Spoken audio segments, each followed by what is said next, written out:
Welcome everyone to today's Times Higher Education webinar, which we're bringing to you in partnership with Alteryx. I'm Ashton Wemborne, I'm the branded content editor at THE. And today we will be exploring how AI can redefine ways to educate students entering the workforce. So before we get into our discussion today, I have a confession.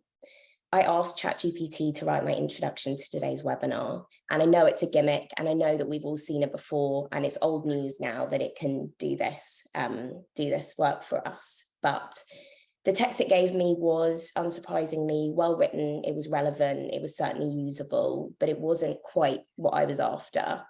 It gave me some good ideas, and I've included a lot of these in our session today. But ultimately, it did need my input before I brought it to today's session and to our audience. And I think this probably captures my thoughts about generative AI as a tool to supplement human innovation and expertise, but not to supersede it. And in today's webinar, we will discuss how graduates can use generative AI to complement their learning and succeed in the workplace, as well as how higher education institutions can ensure that their teaching meets the complex and changing demands of industry. I'm joined today by a panel of experts in the field who bring their experience from higher education and industry. These are Jason Belland, Global Vice President of Alteryx Sparked, Heather Harris, Field Chief Data and Analytics Officer at Alteryx, and Duncan Holdsworth, Clinical Assistant Professor of Management Science at Chapman University's Argyros School of Business and Economics. So thank you very much to our panel for joining us today. It's a pleasure to be here. Thank you, guys. So before we begin, I also just wanted to draw the audience's attention to the Q&A box, which you should see at the bottom of your screen. So we're really keen for you to submit any questions that you have along the way, but we also would love to hear any opinions and points of view that you can bring to our discussion as well. So we will all be keeping an eye on that, and we hope that we can address any points that you bring to us throughout our hour.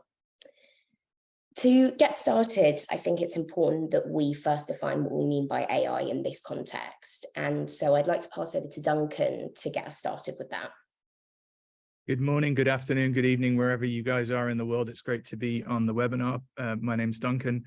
Really, just to echo Ashton's points, we're excited about your questions, so please feel free to use the Q&A box.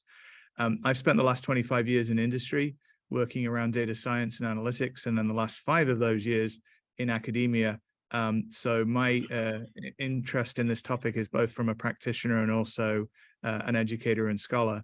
And I think the first thing to say is we are truly in the Wild West of development here. This is definitely the age of AI, but it's an early stage and things are changing almost on a daily basis as more and more technology comes to be used more and more. So broadly, how do you define AI? How do we put some boundaries around this? AI as such is the use of computer systems to perform tasks that are would normally require human intelligence. And, in that very definition is the nebulous nature of where we're at, because there are tasks that perhaps AI wasn't doing 2 years ago that are now doing, and there's going to be tasks that AI will do in 2 years that they're not yet doing. So it's a very shifting sand. But for the purpose of this conversation and purposes of the dialogue around education that we'll get into today, I think the most important definitions are 2 things. One is we're looking at AI as a tool for augmentation rather than replacement. There are lots of use cases for AI as replacement, but here as people interested in the education of students, we're looking at tools that will augment their learning and comprehension and abilities. And secondly, I think because it's the topic of the day, we have to focus on generative AI. We have to use that as a primary use case for this discussion. So just wanted to open with those words, give us a little bit of a framework to kick the dialogue off, and let the fun commence. Thank you, Duncan. And Heather, I wanted to pass over to you there as well. Is there anything that you wanted to add? Sure. I mean, at its core, when you think about artificial intelligence, like Duncan said, we're really trying to mimic human intelligence with often computer systems. The modern version really is very data focused. It's about learning from data using statistical methods. It's actually not the only way that artificial intelligence has been practiced through other kinds of computer systems or approaches, but that's really what we see and know today. And generative AI that we're talking about starting this conversation is really just one flavor.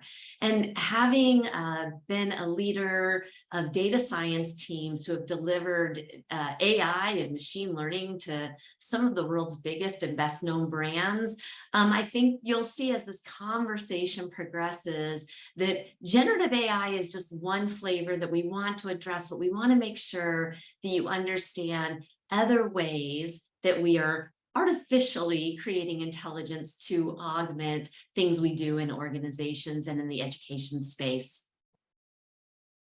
And maybe I'll just kind of add to what Heather was saying too. It just, I love what was said earlier about this being kind of the Wild West. This really feels like we're at kind of a pivotal moment in our journey with technology. And I think those of us on the panel are at a certain age to remember the internet and mobile and cloud. And this feels like this next pivotal moment where we're figuring it out. But it's pretty awesome to have everyone in the room with us today having this conversation, because we're going to figure this out together. And together, when we figure it out, we're going to create pretty incredible opportunities. If we think about globally, opportunities for learners all over the world with access to all sorts of different levels of computing and technology, being able to have, for example, an advisor or a tutor or a co-pilot in their learning journey, that has real potential with all of us doing our work together to uplift individuals around the world in terms of access to education, and has opportunity to help individual faculty really have a teaching assistant in their pocket as well, to help with the work that they're doing to deliver education in new ways. So this, no one's figured it out yet. It is the Wild West, but it's exciting to see this many educators having the conversation and absolutely thinking about the guardrails and the guidelines and how we need to think about bias and everything around that, but also really thinking about, wait a minute, how do we make an impact and really transform lives, not exclusively with the technology, but our work augmented by the technology. You raise a really interesting point, Jason, which is, is AI the latest in a long line of technology advancements, or is it something different? And I think for education, there is a good reason to suggest that this is something different. And why do I think that? I think that because fundamentally what it's doing is expressing information, synthesizing information, and potentially creating information that needs to be consumed by students. You can't say that quite in the same way as revolutionary as the digital transformation in the .com era was, as revolutionary as email was, as revolutionary as CRM systems or big data have been. They haven't really transported or transformed the way that educators and students interact with information. And I think that's the huge difference in this wave of technology advancement.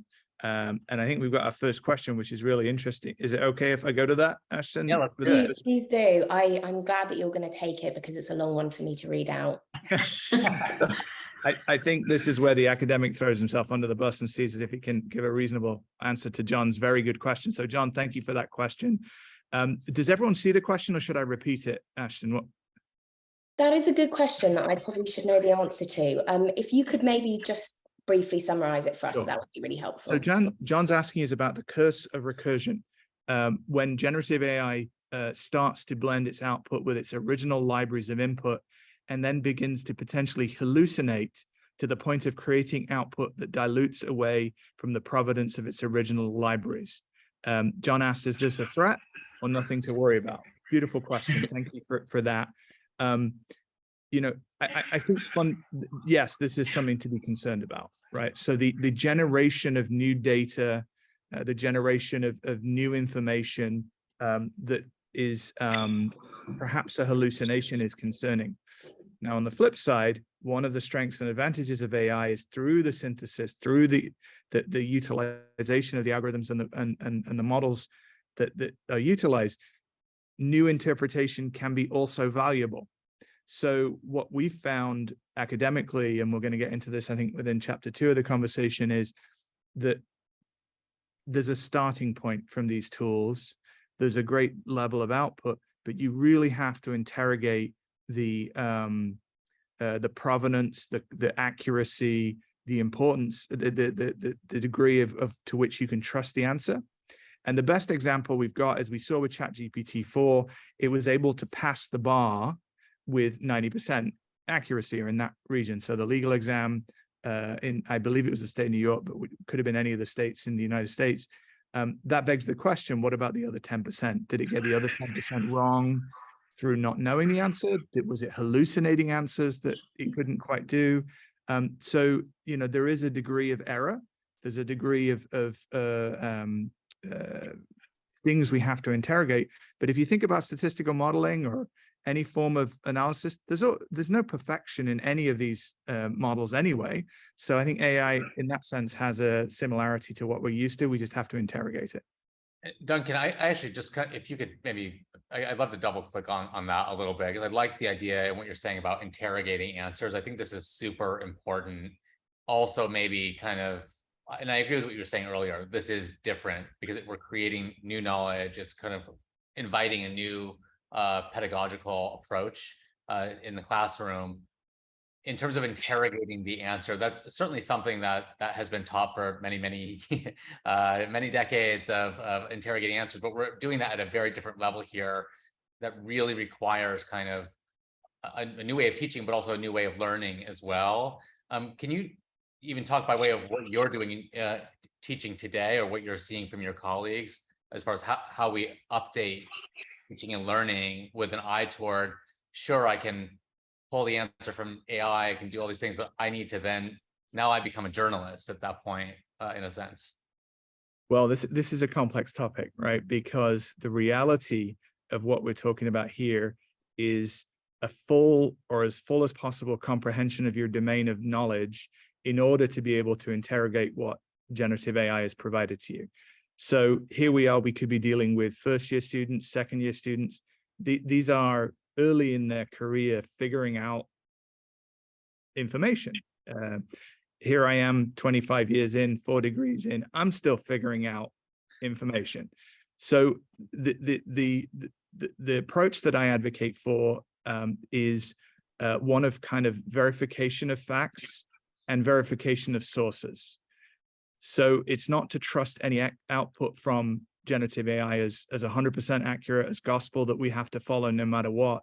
It's interrogating that. So the examples that I'll put forward would be check citations that it provides if they're real. That's been something I've seen recently where, articles have been cited in scholarly fashion that don't exist. And that's a really scary hallucination. There's a number of times within ChatGPT specifically that it's not great at math. It does some funny things when you ask it to do complex calculations. So check the math. So you have to really break apart what it's providing to you and drill down into the component pieces. And that takes work, right? It takes time and effort, but it also is a really great way to validate your learning and to really accelerate your learning, which I think ultimately is the promise of what these tools offer. Yeah, I'll jump in there because I think it's not all fearful and a scary world. So I would argue that, first of all, as data scientists, what generative AI has done, in ChatGPT in particular being the first one out the gates, was it opened up the conversation. It helped those of us who are practitioners have visibility to the work we're doing and have it be part of the common vernacular, and have students be questioning and how can they lean into this and make it part of their learning journeys. And what I would argue is, coming from a technology background where I had things like, scientific calculators to help me with very complex formulas, like, did that take away my job? It actually didn't.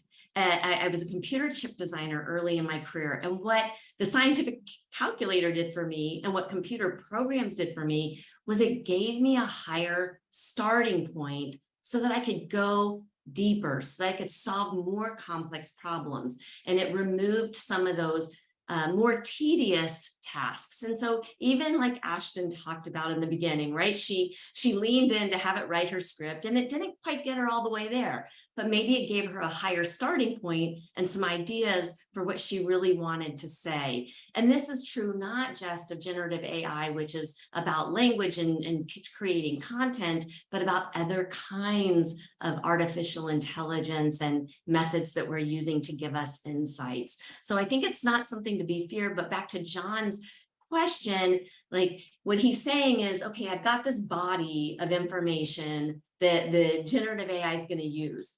And as it generates outputs from that, that's going to become inputs to the next question. And is somehow that feedback loop going to start diluting the quality of what we're getting? And most certainly there's opportunities there for us to continue to mature this technology, and our learners of today may be the very ones that help us do that. I think bringing our learners of today into the conversation is a really nice way for us to move to part 2 of the conversation, which I think I would really like to focus on the teaching and learning aspect of this. How do we bring AI into teaching and learning? How do we support staff in doing that as well? So my first question on that point would be, in that very foundational way, how do we bring AI into curricula across all institutions, across all departments? You know, this is not something that's just for computer science faculty. This is something that really is going to pervade all industries and fields. So what is your vision for bringing AI into, you know, the whole system?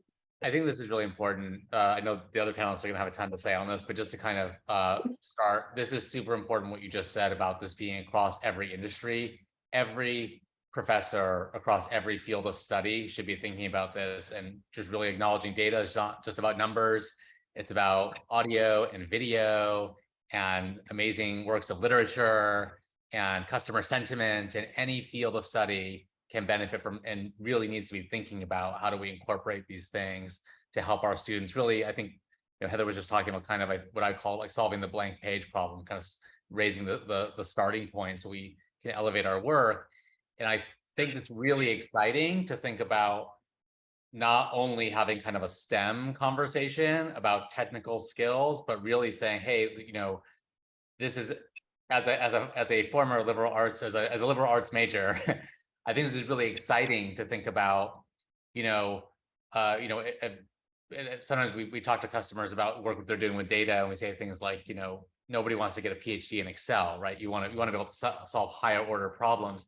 It's exciting to think about how you can, by using AI, if you are kind of, you know, a creative writer, an artist, whatever the case may be, really think about using these tools to access new job opportunities that maybe you thought were not even connected to the work that you're doing. I mean, coding is a great example.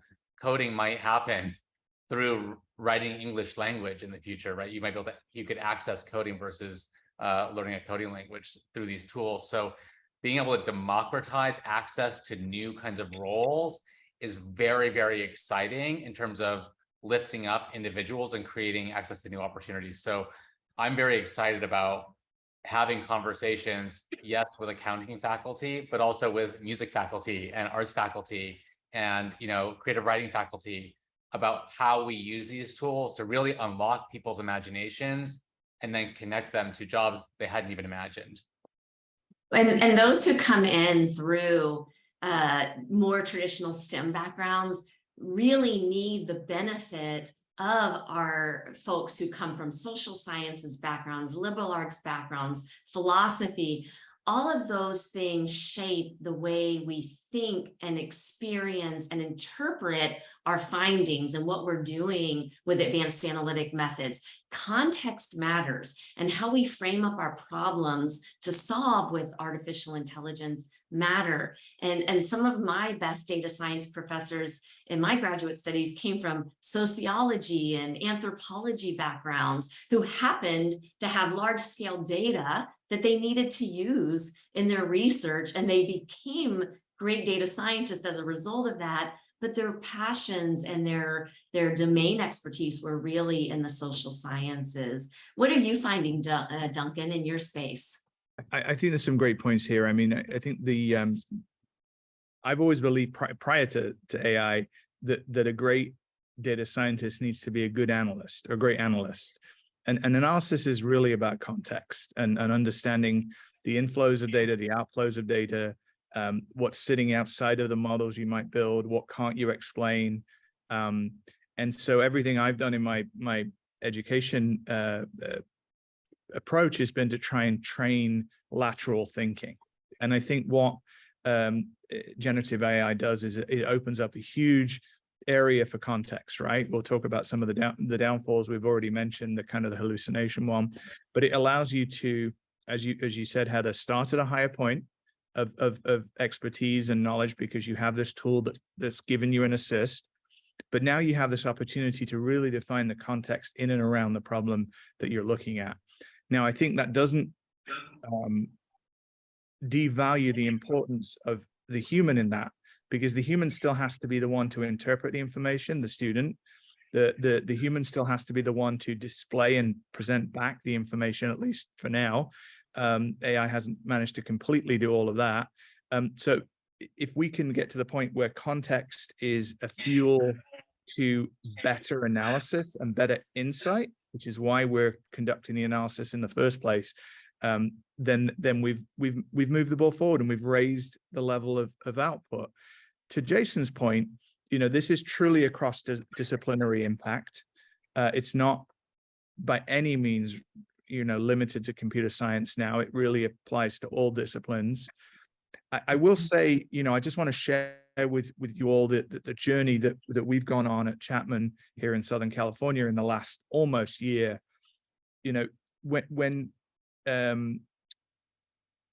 When ChatGPT appeared, ChatGPT-4 appeared October, November time, we had a few weeks of sleepily doing the usual academic thing, which was not paying attention to the latest thing that had ended up in our classroom without us realizing.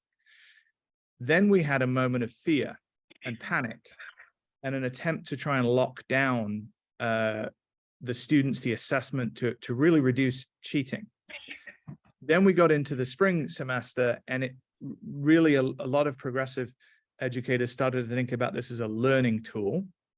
And at the recent Alteryx SparkEd conference, we heard from a number of professors where they were actually mandating that you had to do your first iteration of a homework or a study using ChatGPT, which is one fascinating approach. Even so, students are still looking for every which way to get maybe a little bit more than a legit assist. So maybe they're not citing properly. Maybe they're trying to cheat in their own way or get through something quicker. So there's still some work to be done there. I think the next phase for educators is to really figure out the place of these tools in the classroom. Do we treat them as an integral part, which I think is philosophically is the right way? And if so, how do we do that? Because typically, I'm relatively new academic, so I can say this somewhat tongue-in-cheek, is that academia does not move fast.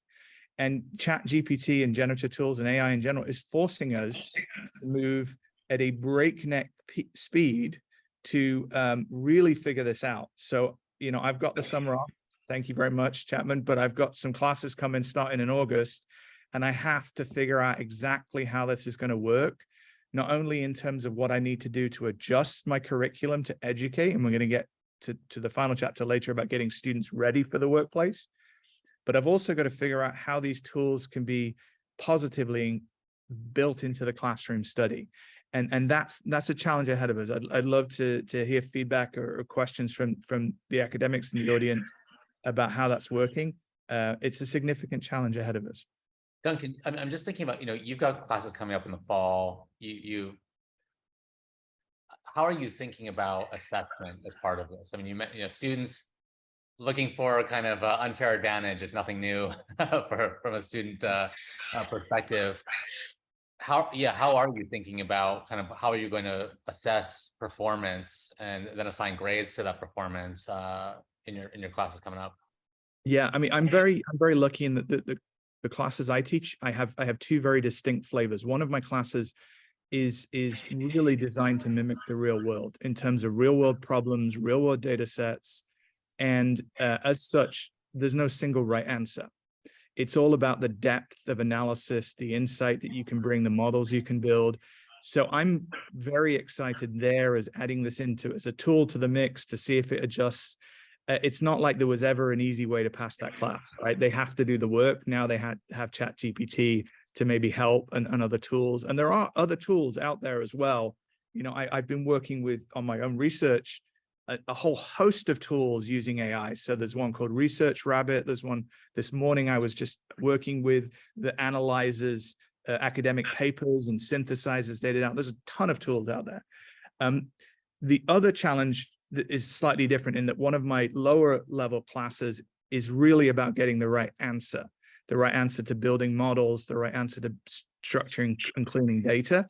That one I'm a little bit more concerned about because I have to make sure that the learning takes place in order to foundationally build these data scientists up. And so what I've got to be very sure of is that there isn't a shortcut to do all my problems. But frankly, Chegg's been out there for a long time, and there's other services that have been selling homework for a long time. So it's kind of a normal problem that we have to get around. So we have to mix up the assessment a little bit. But I think that's one of the central questions is if there is a right and wrong answer, we have to be careful that the students are doing the work in order to get the right answer. If it's a little bit more flexible, if it's a little bit more like the graduate experience, I think we're going to be okay because it just becomes another tool to hopefully make the students think more effectively.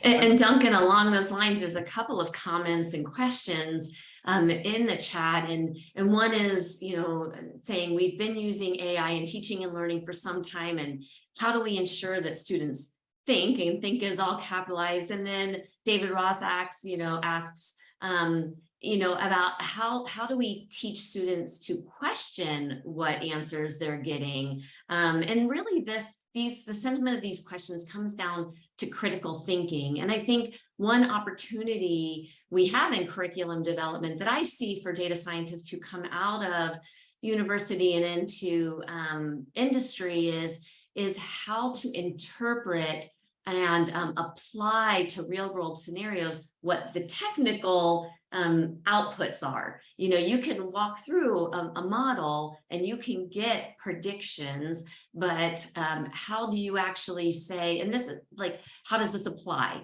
And this is where the concept of human-centered design comes in, and human-centered thinking and design methods, and being sure we have this holistic approach and not just the technical aspects of AI and data science and machine learning. There's actually another question that I'd really like to draw our attention to, which is about the digital divide and the potential that AI has to perhaps widen these gaps between students who are coming into higher education from backgrounds that make them better equipped from the get-go to really kind of fly with AI. And I wonder what your thoughts are on how we stop AI from becoming kind of another means of creating bigger gaps between who can succeed when they move on and into the workplace. How can we do this, but also who should be doing this, and at what point is that intervention coming in as well?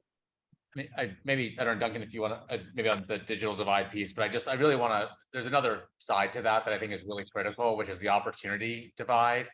And higher ed in the US right now is graduating roughly like 60% of students who start their degree finish in 4 to 6 years. So we have a real opportunity to think about how we can use technology again to guide students who are slipping through the cracks, to guide students who are dropping out with a lot of student loan debt, to make sure that, you know, advisors who have 500 to 1 student ratios cannot possibly give the students that individual support.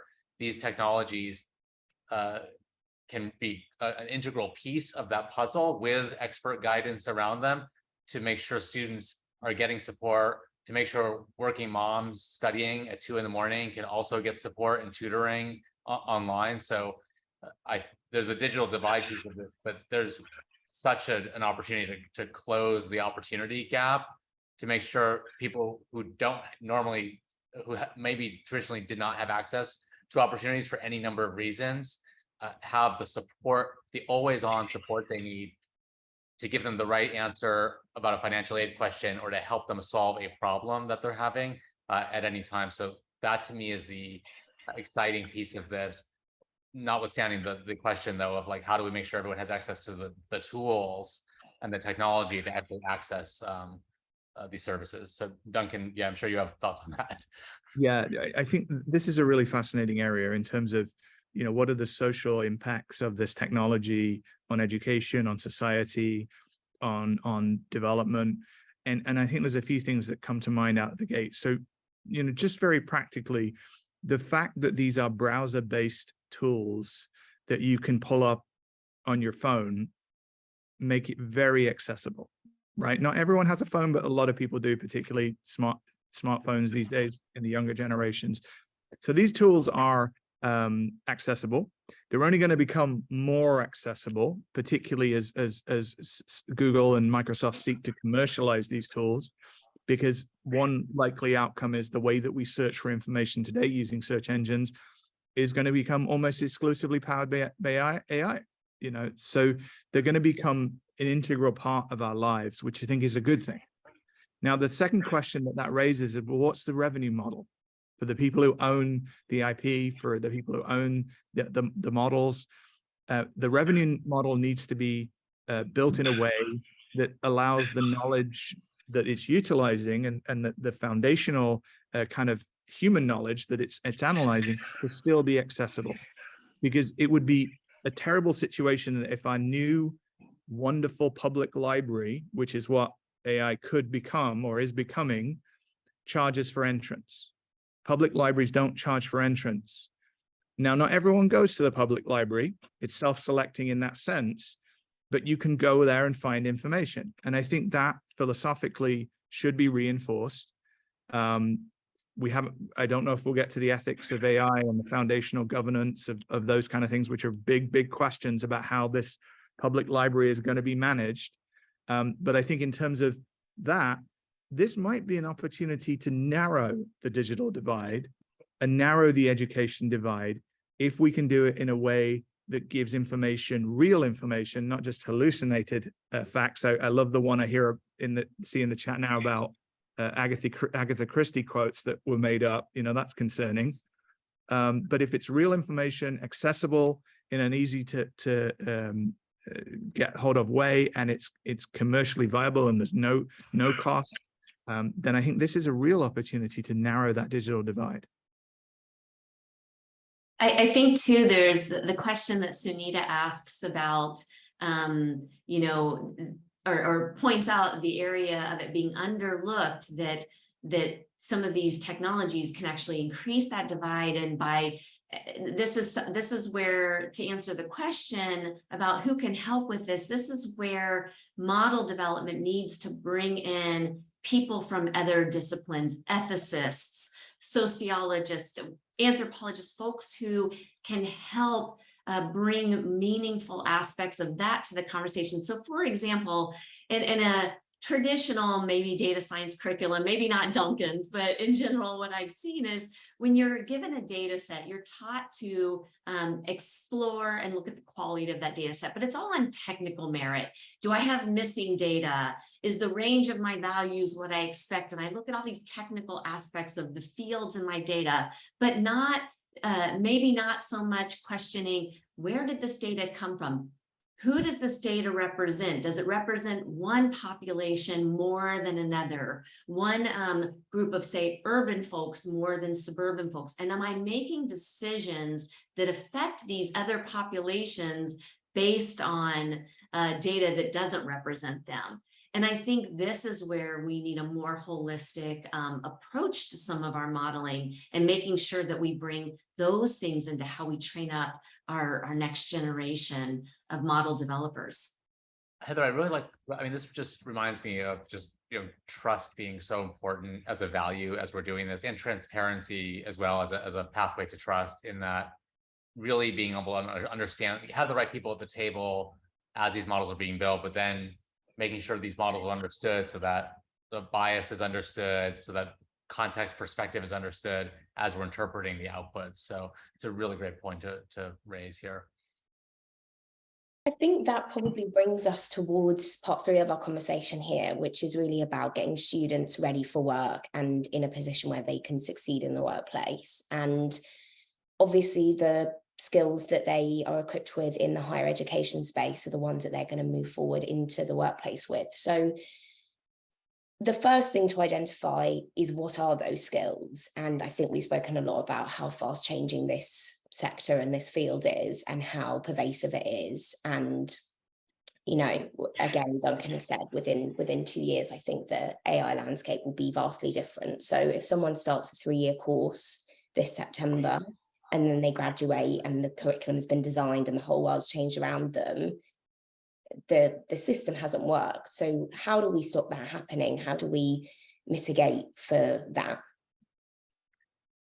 Yeah, I will take a stab at that, but I don't know if academia has really figured that out full stop. You know, to be candid, you know, one of the reasons why particularly business school education has been successful is that it has managed to establish what are the big rocks that we need to teach our students. We're going to teach them finance, we're going to teach them accounting, some marketing.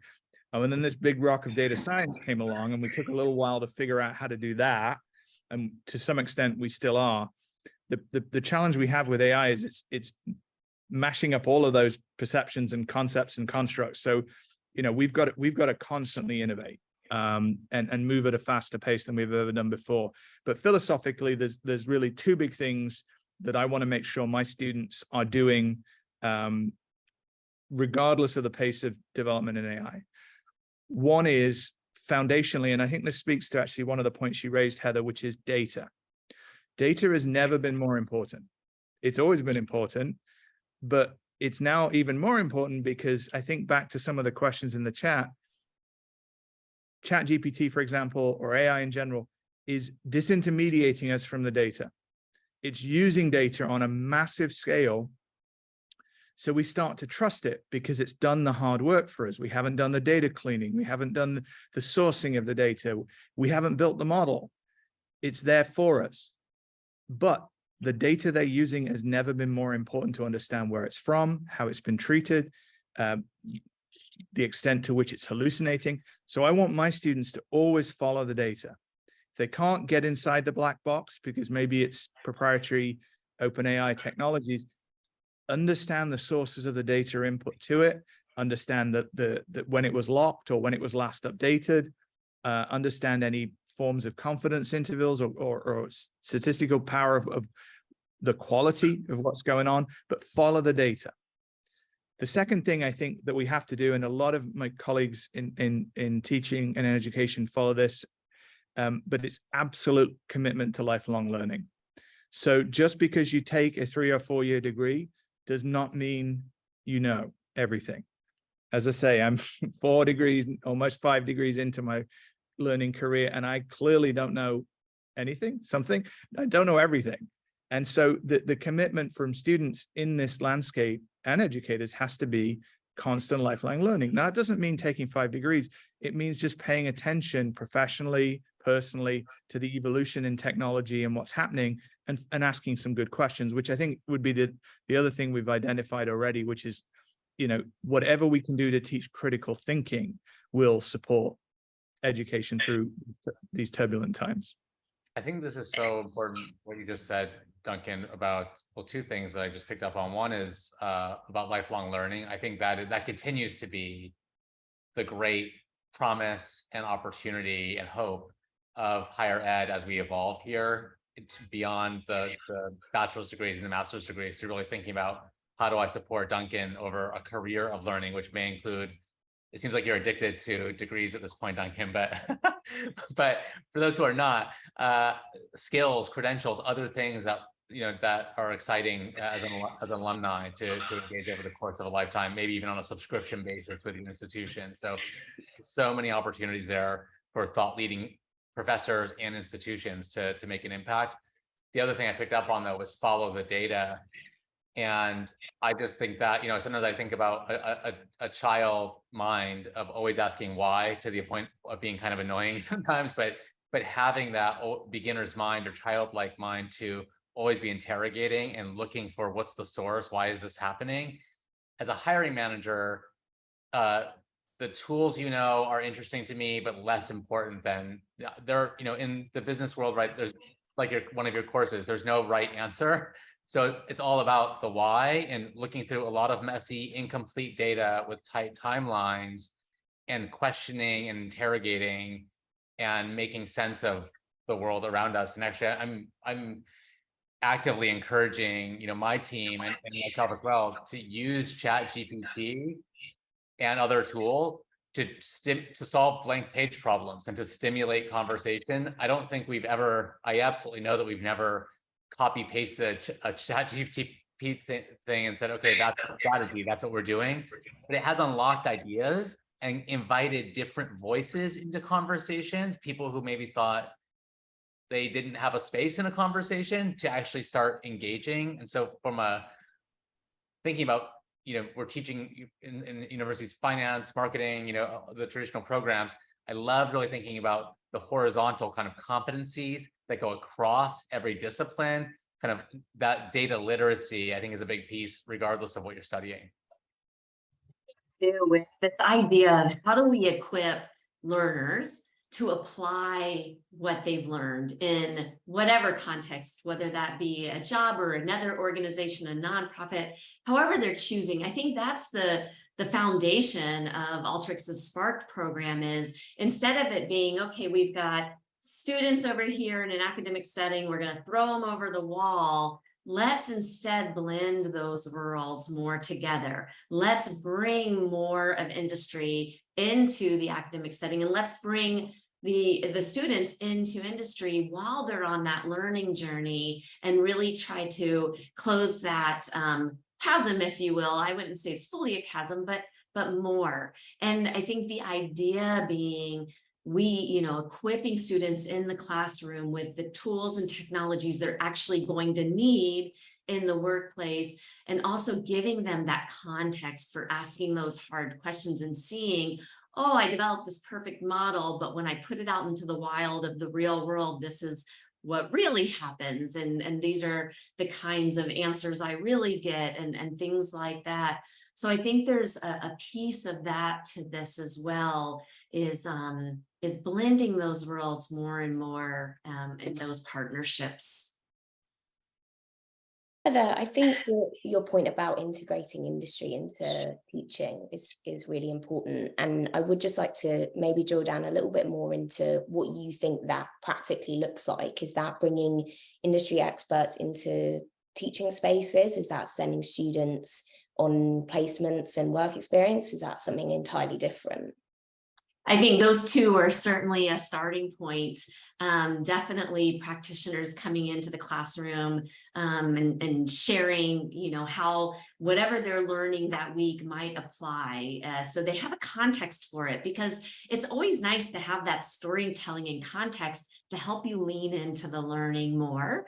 And then vice versa. We as industry, I've had amazing interns that are in their university journey who bring so much into the workplace, fresh ideas, new ways of looking at things, as well as giving them that practical experience along their learning journey. So I think those are two of what I'll call the low-hanging fruit. I mean, there's certainly things like capstone projects as well, where you give a student a real world problem to work on. But what I'm also seeing in that integration is, as I work with some of our largest enterprises, they are building our Sparked program into their analytic maturity journey planning. So they'll have a 3-year plan of how they're going to increase analytic maturity. And of course, the people part of that, the up-leveling part of that is critical, but also critical is the pipeline for how they are going to grow their workforce.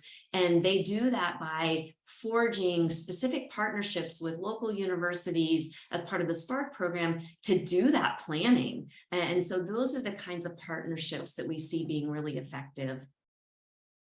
Yeah, I would add that, it's very easy for education and academia to kind of chug along on its own path in parallel to business. not that we're not interested in the same things, but we're just operating on different timelines and different kind of end goals. So we have to push things back together. And some of the most fantastic research happens when industry and academics work together. Some of the best education, clearly, to what we're talking about here happens. So I think, whatever angle we can push it on, from whether it's the corporations, the companies, the entrepreneurs in the classroom, actively what we do at Chapman is not only co-design programs, which we're doing right now with our upcoming Masters in Business Analytics that launches next fall with industry, but we go further and say, okay, great, you've helped us. Now give us some data. How can we get some real world data from your enterprise into the program, working with it? And in fact, can our students be working on real world problems? And sometimes that's harder, in certain regulated industries, but these are the things where I think we've just got to keep pushing to break down any boundaries that crop up. I also want to add, we're talking about like encouraging lifelong learning, and I want to twist that a little bit to lifelong opportunity, because sometimes telling people you have to be a lifelong learner can sound a bit like a chore, like, wait, I've got to invest in this forever, in this work. It's hard work sometimes, right? And saying, no, actually, you have lifelong opportunities through learning. And even, for example, I'm with Alteryx, so I'm going to talk about some of the Alteryx things, but for example, our certifications programs, when I have an employee go get Alteryx course certified, they're actually not getting, it's not about like hands on keyboards, what tools do I use for what, it's data literacy. They actually gain data skills through that. And so it's a way for me to up-level people into data, not just to learn how to jockey the tool, but to actually think differently about data and solving problems. Jason, did you want to add something to that? Oh, no, I just, just thinking about the opportunities for partnerships, though, I think, I think it's exciting. The conversation I feel like is often, and there's great opportunity in corporate kind of going into universities and kind of offering, what are the skills, what are the tools we need, et cetera. That absolutely needs to continue to happen. And we're doing some great work at Alteryx and beyond. Many folks are doing great work in that regard. And I continue to get excited. Duncan was just with us at an event we had, our customer conference in Las Vegas a few weeks ago, where we had our first ever education summit. One thing that was exciting for me there is, yes, corporate connecting with education, talking about skills gap, and also educators who have a much broader view and experiences and the benefit of being part of an institution of learning, really informing commercial customers about how they also should be thinking about things. So for the faculty who are on the call here, there's just a real opportunity. And I think, look, we're working at Alteryx, working with 9,000 plus global customers, all of whom are thinking about data and AI and what does the future look like and how do we create that. I think there's such opportunity for faculty who have that broader view.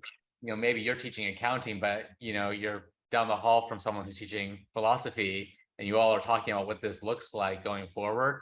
There's a great opportunity to partner with Alteryx customers to help guide what should this look like in a way that thinks about trust and equality and access to opportunity across your organization. And I think too, a lot of practitioners in industry have grown their careers through industry and maybe without formalized learning. And I can even say with personal experience and having gone back to do graduate studies mid-career, that there are so many foundational things that come out of university and academia learning that we can benefit from in industry. And I would like to see, there's so much focus on, let's get students more practical experience in industry to equip them. I would like to see industry be more equipped from what academia has to offer, because it's very rich, and some of those foundational, what we consider theoretical things, they're there and repeated for a reason and emphasized for a reason, because they're usually quite successful. I mean, to me, these are the new, I'll just kind of put it out there. I feel like the liberal arts skill sets and the philosophy, et cetera, classical music, feels like it's emerging as like a new competitive advantage in the job market, and the ability to kind of think critically about the world around you. I'm reading a book right now. I think it's called Eat a Peach from David Chang, restaurateur. But he talks about, he's like, look, if you want to be a chef in a kitchen, sure, you can go to culinary school, but if you want to be a restaurateur, yes, you need to learn how to cook and you should have some culinary skills, but you should also go study philosophy and like go travel and backpack around, so that you're having a breadth of experiences to pull from that then influence the menu and the restaurant and the world you're creating with your food. And that stuck with me as a thing to think about here, where yes, the tools are important, but how we put context around them and the questions, and then the prompts we bring to AI tools based on our experiences matter a lot in terms of the outputs we're going to get. Well, the one thing I'd add, I mean, this is a really fascinating segment of the conversation, but when I talk about lifelong learning, I challenge my students not to think about formal education. Formal education is just a piece of it, right? And I actually have an assignment in one of my classes where, I asked them to describe their learning journey for the next 5 years. And I've had students come to me and say, well, I'm going to go do law. I'm not going to be a data scientist, or I'm going to go into nursing. I'm not going to do data science. I'm like, sure, no problem. Tell me your learning journey. What is it? Everyone has a learning journey. And I think, where we are as a society, we sometimes diminish the power and the growth in our world that has come from education and learning, economically, society, philosophically. The more we can do to emphasize, just read a book, use ChatGPT, interact with the information that's out there. I think philosophically, we're doing the right thing for humanity, not to get too broad.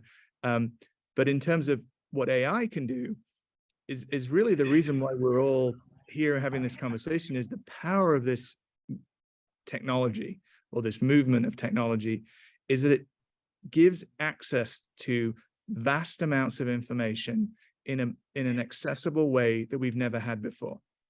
And it's only going to accelerate that. Now, sure, it's going to make some decisions, and we haven't, and we're not going to talk about replacement AI as a platform, because we don't have the time for that. But when we're talking about AI for augmentation, making things better for everyday workers, educators, students, this is the transformation of our age. And I think one of the most exciting things ahead is what more can we learn, and how better we can be at learning and knowing more. Now, look, there's plenty of downsides. Nothing that we've produced as a human race has ever been 100% perfect, and this is not clearly the same. So we haven't talked about the ethics of AI today, and I don't know if we'll have time. There's some huge concerns around responsible AI. One of my colleagues in research, Elizabeth Adams, is doing some phenomenal work in responsible AI, understanding the inherent biases and how data is implemented and utilized. We have some huge work to do. There was a question in the chat. I think it's moved on. Maybe David mentioned, number of models being produced every month, and there's no time to run them past the ethicist because there isn't enough.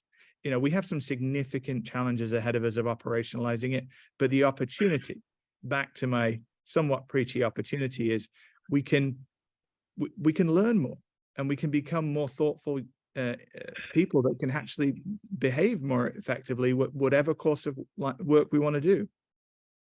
And Duncan, you're talking about governing models, right? Like, we produce so many, we don't have enough ethicists. So this is actually an opportunity to use AI on AI. So for example, our Alteryx AIDEN product can look at something you've created and actually talk about the transformations that have happened to help you quickly understand what models are doing. So there are ways to actually start. We're early on that journey, of course, but there are ways to start teasing out what's going on in this model with AI on AI itself. We've got a couple minutes left of our conversation here, and I'm unhappy to have to interrupt you. We've had Extremely far-reaching conversation as well. I wasn't expecting David Chang to come up, but I'm always happy for him to be brought into a conversation.